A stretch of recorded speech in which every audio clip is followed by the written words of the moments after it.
Magandang buhay po muli mga kabasurero.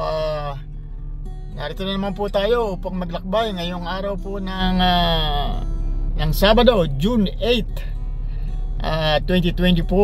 Wala po tayong pasok, kaya sana po ay subaybayan nyo po kung ano ang ating mga magiging kapalaran ngayong araw na to.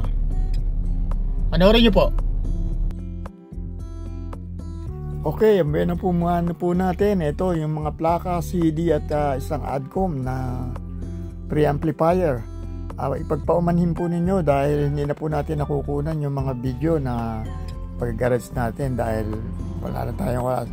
Next po, ito yung mga games naman po na PS4, Wii at PlayStation 2. Yan, tignan nyo po, marami-rami rin po yan nabili natin mga games. At siyempre po yung ating mga CD. Andun yung Kiss, Bon Jovi, Wham, ayan, Rod Stewart, Carpenters, Michael Bublé, yan. Padaanan na lang po natin para mabilis. Kenny Loggins, David Sanborn, Whitney Houston, Bee Gees, and siyempre si Kenny G, another Bon Jovi, Prince, Billy Idol, Rod Stewart, Boyz II Men. So yan po, bunch po ng mga CD yan. Next po natin, ito yung ating hindi po tongka pero ano po siya, mga diecast metal na heavy duty na mga traktora po. Ayan, nabili po natin yan, yung tig $5 po siya, kaya bali $10 yan dalawa. Next po natin, ito ang ating namang Corel na set. Ayun po, meron tatlong bowls, tapos tatlong maliit na plato at tatlong regular size na plato naman po. Ayan, makikita nyo, Corel made in USA po yan, kaya talaga pong maganda po siya. Okay, and next po natin, ito naman at si ating gwapitong Elvis Presley book. Ayan po, ayan, maraming po siya mga picture dyan sa loob, kaya kinuha natin. Masarap pong balik-balikan yan para makita natin kung ano ang istorya at naging buhay ni Elvis Presley. And next po natin, ito si Unseen Elvis. Yan, ito sealed pa po siya, kaya ito ibebenta na lang po natin to dahil para mabawi-bawi po natin yung ating puhunan. Next po, itong ating ADCOM. Ayan yung preamp at mamaya papakita ko sa inyo yung video nyan ng mahaba-haba. Next po, yan yung DVD player naman natin na pangkotse.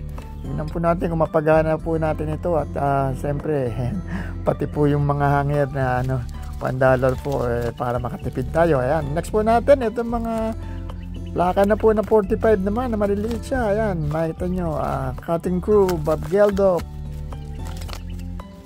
Human League, Inks, Paul Young, yes, sikat po yan, Bryan Adams, and Don Henley and Kenny Loggins. At mga plaka naman po, ito yung regular size na 33. Ayan po, yung The Bread, Johnny Mathis. Ayan po, and then Seals and Crops. Ayan, medyo Summer Breeze. Ayan, tatlo po yung Seals and Crops natin. At Nat King Cole, Volume 1 and 2. And then Four Seasons. And Starship, Johnny Mathis again. Ayan, medyo marami pong Johnny Mathis na kuha na naman natin. And then yung Barbra Streisand at saka yung member ng Bee Gees. Ayan po, si Kenny Ranky naman ang ating sumunod. Ayan, at si Jim Croce. Tatlo na po. At si Frank Sinatra naman, sumungaw na naman. Ayan. And of course, ating pula, ano ba to? Commodores. Ayan. And another Barbra Streisand and si Bobby Caldwell. Ayan po, si Bobby Darin and Judy Garland, Shanana, ABBA,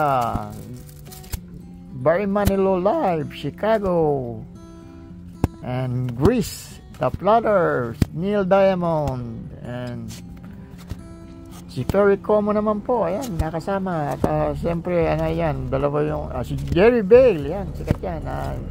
Barry Manilow, Quincy Jones, and the Letterman. Ayan, kaya marami rin naman po. Next po natin, ito yung pangmalakasan po ito. Ito po ay isang LG 55 inches na OLED. Ang pinakamaganda pong TV na makukuha nyo sa market. Ayan po, kung makikita nyo, napakaganda ng kulay nito. Talagang kamangha-mangha po ang linaw. Pero hindi po ito na-aproba ng ating anak na si Philip ng Best Buy Ship Manager. Kaya ayan po, ang nangyari po meron daw pong siyang nakitang burn-in. Kaya ang ginawa po natin teka, ano po ba ang burn-in? Ang burn-in po yung mga images. Mga images po yan na nanatili doon sa screen ng TV. Hindi naman po halata na dahil kung makikita nyo, award winner po, mahahakot ng award yung ating anak. Kaya naniwala po ako sa kanya. Sabi niya, isoli ko na lang daw. Pero nag-decide ako na bebenta na lang sa Facebook natin yan. Nakita nyo po, milyon ang naibenta niya sa Best Buy. Next po natin, ito na yung yung Adcom na GFP 555. Yung preamplifier po ito. Ito yung naman po natin. Sabi na nung tinesting po namin ng may-ari, hindi gumagana, pero pagdating dito sa bahay, umilaw. At ang next po natin, yung Rega Planner naman 2 na turntable. Ito, sa isang estate shed din po natin nadali ito. Medyo mahal po siya, pero nagustuhan ko po kasi original po yung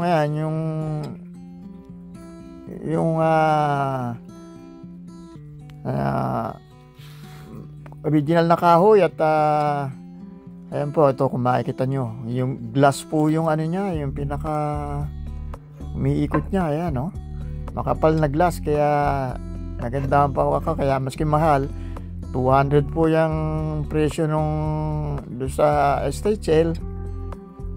Ayan, yung cartridge po niya original na Rega, kaya kinuha na rin po natin at baka pagkakitaan natin dahil medyo maganda naman po ang presyo at yung Rega ay sikat na sikat yan. Tsaka ang maganda po nito yung condition po niya napakaganda, pati yung niya kung makikita nyo ganda pa ng wala siyang gas-gas at naman. Medyo modern pa, hindi pa natin nalilinis po yan. Ayan. Kaya ang comps po niya nasa 400 siguro, kaya tingnan natin kung bebenta natin or pwede na rin po natin. Shoutout po muna tayo sa mga nag-birthday itong nakaraan. Kay Ate Maribik, ayan, at kay Nenet and Arnold, and syempre yung ating mga chikiting dyan sa Maysilo, si Brianna at si Kaden.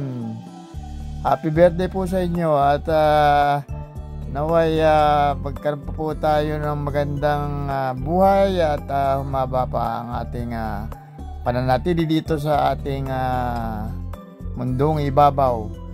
At sana po palagi po kayong manood at subaybayan nyo lang po ang ating pakipagsapalaran dito sa New York, USA, sa ating mga paggarasye. Salamat po at hanggang sa muli.